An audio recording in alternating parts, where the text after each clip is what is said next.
Breaking news. కర్ణాటకలో సంచలనం సృష్టించిన ధర్మశాల సామూహిక ఖననాల కేసు అనూహ్య మలుపు తీసుకుంది. ఈ కుట్ర వెనుక ప్రకాష్ రాజు పేరు ఇప్పుడు తెరపైకి వస్తుంది. నిందితుడు చిన్నయ్య వేసిన రిట్ పిటిషన్లో నటుడు ప్రకాష్ రాజు పేరును ప్రస్తావించటం ఇప్పుడు సినీ ఇండస్ట్రీతో పాటు అటు రాజకీయ వర్గాల్లోనూ హాట్ టాపిక్ గా మారింది. నిజానికి ధర్మస్థలంలో వందలాది మందిని చంపి కప్పబెట్టేశారు అన్నప్పుడు దేశవ్యాప్తంగా, నిజానికి ఇతర దేశాల్లో కూడా ఈ విషయంపై చర్చించుకునేంత స్థాయికి వెళ్ళింది. దేశ అంతర్జాతీయ స్థాయిగా ఇది చర్చించుకున్నారు. కానీ ఇదంతా ఒక కుట్ర అని దీనిపై సిట్ తేలుస్తూ ఉంది. సో ఇదే అంశంపై ఇప్పుడు రిట్ కూడా వేశాడు చెన్నై అనే ఆ కేసులో ఎవరైతే నేనే పాతీశానని ముసుగు వ్యక్తి ఉన్నాడో ఆ వ్యక్తిని పోలీసులు అదుపులోకి తీసుకుని ప్రశ్నిస్తున్న సమయంలో ఆ వ్యక్తి రిట్ కూడా వేశాడు. దీనిపై కేసు నడుస్తుంది. అదిగో ముసుగు వ్యక్తి మొత్తం దేశం అంతా ధర్మస్థల వైపు చూసేలా చేశాడు. కానీ అదంతా ఒక పెద్ద కుట్ర అని తేలుస్తూ ఉన్నారు. దీని వెనుక ఒక పెద్ద కుట్ర దాగి ఉందని చెప్తున్నారు. ఇప్పుడు ప్రకాష్ రాజు పేరు ఇందులోకి వచ్చింది. ఈ చెన్నై అనే వ్యక్తి కోర్టులో వేసిన రిట్ పిటిషన్లో నేను మిమ్మల్ని మళ్ళీ కలుస్తాను అని ప్రకాష్ రాజు కుట్రదారులతో అన్నాడు అన్నట్టుగా అందులో ప్రస్తావించాడు. దీనిపై ఆంధ్రప్రదేశ్ బీజేపీ నేత విష్ణువర్ధన్ రెడ్డి కూడా రియాక్ట్ అయ్యారు. ఒకసారి విష్ణువర్ధన్ రెడ్డి మనకి అందుబాటులో ఉన్నారు. విష్ణువర్ధన్ రెడ్డితో మాట్లాడదాం. విష్ణువర్ధన్ రెడ్డి గారు, ఏంటిది ప్రకాష్ రాజు కుట్ర కూడా ఉంది అంటూ వార్తలు వస్తూ ఉన్నాయి. బీజేపీ ముందు నుంచి అంటూ ఉంది దీని వెనుక పెద్ద కుట్ర జరిగింది అని. విష్ణువర్ధన్ రెడ్డి రోహిత్ వినపడుతుందా? వినపడుతుందండి. మీరు ఒక ట్వీట్ కూడా చేశారు. ఒకసారి నేను మీరు చేసిన ట్వీట్ కూడా చదువుతాను. ధర్మస్థల ఆలయంపై కుట్రలో మీ సహకారం ఉందని కుట్రదారుడు విచారణలో చెబుతూ ఉన్నారని ఆరోపణలు వస్తున్నాయి. ప్రకాష్ రాజ్ గారు, ఈ కుట్రకు మీరే పాత్రధారి సూత్రధారి అని కూడా ఆరోపిస్తున్నారు. 130 కోట్ల మంది హిందువుల విశ్వాసాన్ని ఎందుకు దెబ్బతీశారు ప్రకాష్? మీకు హిందువులు అంటే అంత ద్వేషం ఎందుకు? ఈ ద్వేషంతో మీరు ఏం సాధించాలనుకుంటున్నారు అని విష్ణువర్ధన్ రెడ్డి ట్వీట్ చేశారు. విష్ణువర్ధన్ రెడ్డి గారు, ప్రకాష్ రాజ్ కుట్ర ఉందని మీరు నమ్ముతున్నారా? రోహిత్ గారు, 100% ఇది ఆరోపణ కాదు. ధర్మస్థల పవిత్రమైనటువంటి కోట్ల మంది భక్తుల ఆరాధ్య దైవమైనటువంటి ఒక హిందూ పుణ్యక్షేత్రంలో 100 మందిని చంపేశారు, అక్కడ శవాలన్నీ బూట్ చేశారని చెప్పి ఒక ముసుగు ధరించిన వ్యక్తి ఒక వీడియో తీసుకొచ్చి మాండ్యా తాలూకా కర్ణాటక సంబంధించిన చిక్కబల్లి గ్రామానికి చెందిన చిన్న అనేటువంటి వ్యక్తి అలియాస్ చెన్నయ్య, ఇతను నిన్న పోలీసుల యొక్క విచారణలో తర్వాత హైకోర్టు అఫిడవిట్ లో నేరుగా ప్రకాష్ రాజ్ గారి పేరు ప్రస్తావించి ప్రకాష్ రాజ్ ఉన్నటువంటి విషయాలను త్వరలో బయట పెడతాను, ఆయన నాతో మాట్లాడాడు అనేటువంటి విషయాన్ని చెప్పడం జరిగింది. నేను ఆంధ్రప్రదేశ్ తెలంగాణకు సంబంధించినటువంటి తెలుగు కోట్ల మంది ఆయన తెలుసు ప్రకాష్ రాజు. ఆయన జాతీయ స్థాయిలో కూడా పెద్ద ఎత్తున అందరినీ జస్ట్ ఆస్కింగ్ పేరు మీద ప్రశ్నలు వేస్తుంటాడు. నేను ప్రకాష్ రాజు గారిని సూటిగా అడుగుతున్నా, 24 గంటలైనా ఎక్కడికి పారిపోయావు? 2, ఒకవేళ నీకు హిందూ ధర్మాన్ని నువ్వు ఆచరించవు, ఒకవేళ నువ్వు అన్య మతస్థుడివి, తప్పేం లేదు, ఎవరు ఏ మతాన్నైనా ఆచరించవచ్చు, భారత రాజ్యాంగం స్వేచ్ఛ ఇచ్చింది. ఒకవేళ ప్రకాష్ రాజ్ గారు చెప్పినట్టు అతని తల్లి కోరిక మేరకు అతను క్రిస్టియన్ మతస్థాన్ని విశ్వసిస్తాడు, తప్పు లేదు. క్రిస్టియన్లైనా, జైన్లైనా, హిందువులైనా, మైనారిటీలైనా లేదా అల్లానైనా ఎవరినైనా ప్రేమించవచ్చు. అయితే హిందువులను కుట్ర చేసి హిందువుల ఆలయాలను కుట్ర చేసే హక్కు ప్రకాష్ రాజుకు లేదు. ప్రతి సందర్భంలో ఉపన్యాసాలు చెప్పేటువంటి ప్రకాష్ రాజు ఎక్కడికి పారిపోయావు?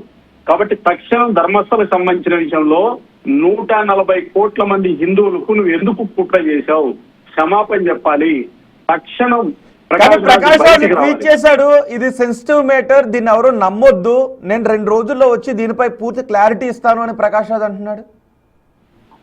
ఏ దొంగను పట్టుకున్నా దొంగ ఫస్ట్ చెప్పేటువంటిది నాకు ఈ సంబంధం లేదనేటువంటి వ్యక్తే. సాంకేతికంగా ఈ రోజు ప్రకాష్ రాజు ఫోన్ లో మాట్లాడిన విషయాలు తెలుస్తాయి, గూగుల్ టేకప్ తెలుస్తాయి, లేదా ఈ రోజు దొరికిన అతను కూడా. మీకు ఒక విషయం ఇక్కడ చెప్తాను, కర్ణాటకలో ఉన్నది భారతీయ జనతా పార్టీ ప్రభుత్వం కాదు, కర్ణాటకలో ఉన్నటువంటిది కాంగ్రెస్ ప్రభుత్వం. కర్ణాటకలో శిక్ష వేసింది బీజేపీ ప్రభుత్వం కాదు, కర్ణాటకలో శిక్ష వేసింది కాంగ్రెస్ ప్రభుత్వం. ప్రకాష్ రాజు రోజు నిత్యం ప్రేమించేటువంటి కమ్యూనిస్టులు, కాంగ్రెస్ మద్దతు ఇచ్చేటువంటి ప్రకాష్ రాజు మీద మేము ఆరోపణలు చేయట్లేదు. ఈ రోజు ప్రకాష్ రాజు మీద కర్ణాటకలో కాంగ్రెస్ ప్రభుత్వం వేసిన సిట్ తేల్చింది బయటికి. కాబట్టి ప్రకాష్ రాజు తక్షణం హిందూ సమాజానికి క్షమాపణ చెప్పాలా. అన్ని విషయాల్లో మాట్లాడతాడు. పవన్ కళ్యాణ్ గారి విషయం మాట్లాడతాడు, తెలంగాణ రాజకీయాలు మాట్లాడతాడు, ఆంధ్ర రాజకీయాలు మాట్లాడతాడు. క్షమాపణ చెప్పాలా లేదు చిన్నయ్య అందులో పేర్కొన్నాడు, నేను మళ్ళీ కలుస్తానని ప్రకాష్ రాజ్ అన్నారు. కాబట్టి దీనిలో కాన్స్పిరసీ ఉంది, ప్రకాష్ రాజును కూడా విచారించాలి అని మీరు డిమాండ్ చేస్తున్నారా? క్షమాపణ చెప్తే సరిపోద్దా, లేదంటే విచారణ ఏదైనా జరపాలా? ప్రకాష్ రాజు మీద కాంగ్రెస్ పార్టీ ఈ రోజు తక్షణం అరెస్టు చేయాలి. ప్రకాష్ రాజును అరెస్టు చేసి విచారణ జరిపించాలి. ప్రకాష్ రాజు 200 కోట్ల కుంభకోణానికి సంబంధించినటువంటి అంశాన్ని తెర మీదకి వస్తుంది.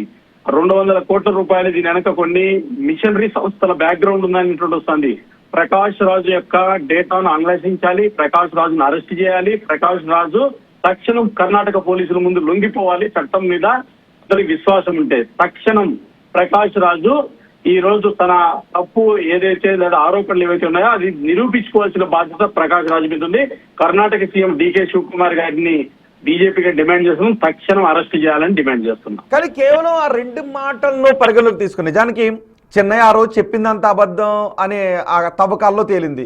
సో ఇప్పుడు చెన్నై ఆ పిటిషన్లో ఏదో పేర్కొన్నాడు, అది మాత్రం నిజం అని ఎలా నమ్మడానికి అవకాశం ఉంటుంది? ఒక పెద్ద అబద్ధాన్నే నిజమని నమ్మించే ప్రయత్నం చెన్నై ద్వారా జరిగిందని అంటూ ఉన్నారు.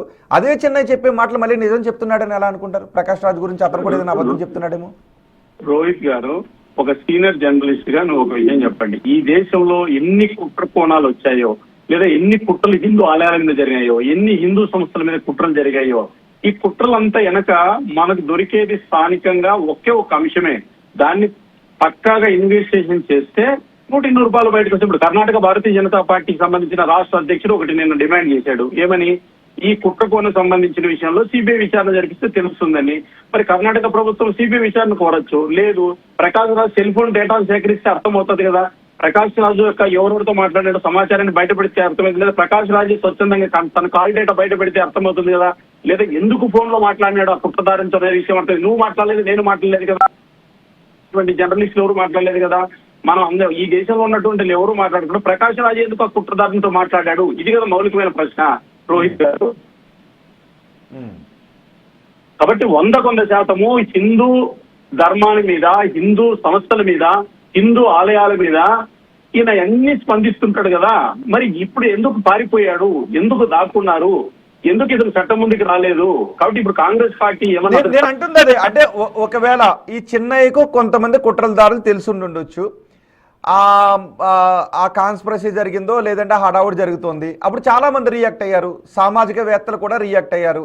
ఆ సందర్భంలో వాస్తవాలు తెలియడానికి మనం పోరాటం చేయాలి, మళ్ళీ కలుద్దాం అనే మాటలు ఎక్కడైనా అనుండొచ్చు. సో అలా మాట్లాడిన వాళ్ళలో చిన్నయ్యకు తెలిసిన కుట్రదారులు ఉండుండొచ్చు, కానీ ప్రకాష్ రాజుకు వాళ్ళ కుట్రదారులని అనుకుని ఉండకపోవచ్చు. సో క్లారిటీ రాకుండా డైరెక్ట్ ప్రకాష్ రాజు మీద మన అలిగేషన్స్ చేయడం కరెక్టేనా? ఇప్పుడు రోహిత్ గారు సీనియర్ జర్నలిస్టు, బిగ్ టీవీ స్టూడియోలో కూర్చున్నారు. నేను ఒక 15-20 నిమిషాల కింద ట్వీట్ చేశాను. రోహిత్ గారు 15-20 నిమిషాల కంటే అర్ధగంట ముందే ఫోన్ చేసి విష్ణువర్ధన్ రెడ్డి ట్వీట్ చేస్తాడు, బీజేపీ నాయకుడు స్పందిస్తాడని నీకేమైనా తెలుసా రోహిత్ గారు? తెలుసా? అవును, తెలీదు.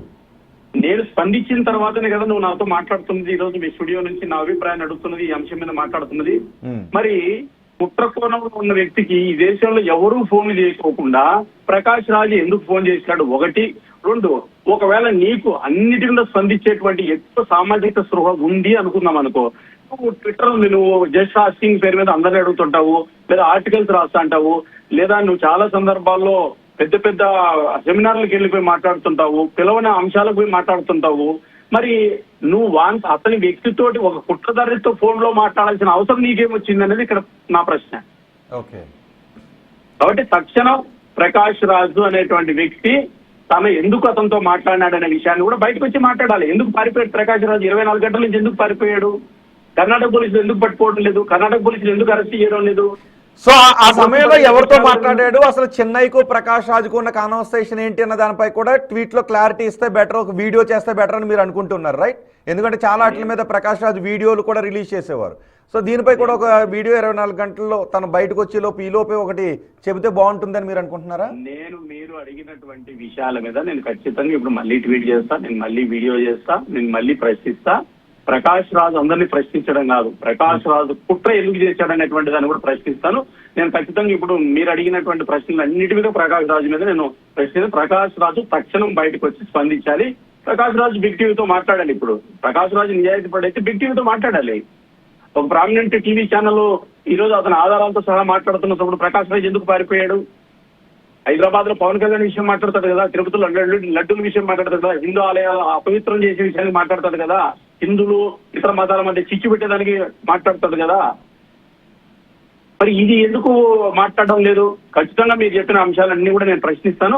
ప్రకాష్ రాజును వెంటనే కాంగ్రెస్ ప్రభుత్వం అరెస్ట్ చేయాలి, అరెస్ట్ చేసి విచారణ జరపాలి, దీని వెనక కుట్ర కోణాన్ని వెలికి తీయాలి. హిందూ ధర్మానికి సంబంధించిన ఇంకా ఎంతమంది ప్రకాష్ రాజుతో కలిసి కుట్ర చేశారో వాళ్ళందరినీ పేర్లు కూడా బయట పెట్టాలి, వాళ్ళందరి మీద కూడా కేసులు నమోదు చేసి శిక్షించాలనేది నా డిమాండ్.